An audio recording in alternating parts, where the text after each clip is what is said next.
ওকে, আমরা তাহলে কনক্লুড করতে পারি যে এই যে pure metal, eutectic, pure metal, এদের ফ্লুইডিটি অ্যালয়ের ফ্লুইডিটি যে বেশি হবে, because they are short freezing এর জ্বালা গেল।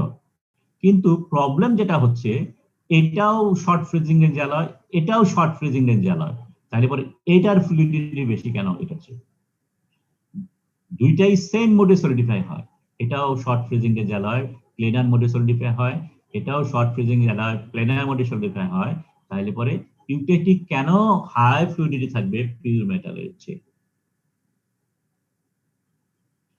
মাঝে মাঝে পরীক্ষায় এই ধরনের কোশ্চেন আসে, ছোট কোশ্চেন। সো আমরা কয়েকটা পয়েন্ট উল্লেখ করতে পারি এখানে। Number one, pure metal use for experiment that are not always pure. So আমরা যখন পিওর লেড ফর এক্সাম্পল দিলাম, পিওর লেড নিয়ে